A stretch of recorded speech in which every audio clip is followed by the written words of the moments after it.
أعوذ بالله من الشيطان الرجيم بسم الله الرحمن الرحيم نحمده ونصلي على رسوله الكريم أما بعد সম্মানিত শ্রোতা মণ্ডলী, দেশের যারা আছেন বা দেশের বাহিরে যারা আছেন সবাই একটি হাদিস বলতেছি। এই হাদিসটির উপর আমরা সবাই আমল করব।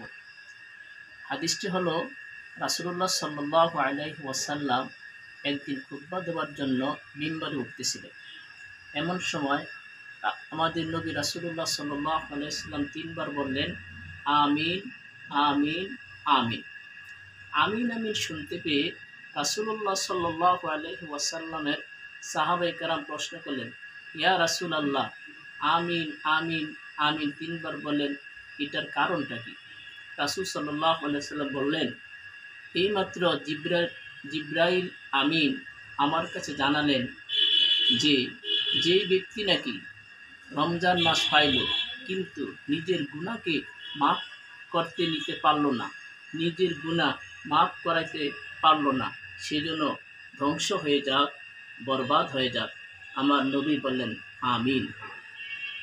দ্বিতীয়বার আমি আমিন বলেছি এজন্য,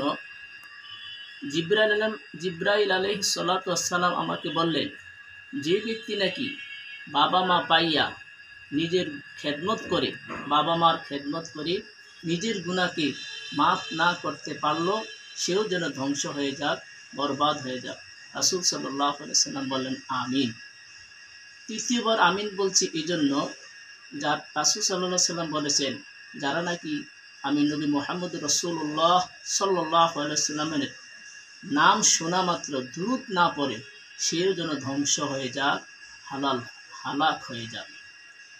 এই হাদিসটির অর্থ হলো যে আমরা আমাদের বাবা মা পাইলে বৃদ্ধ অবস্থায় অথবা দুজনের একজন হোক, আমরা বাবা মাকে সেবা করব।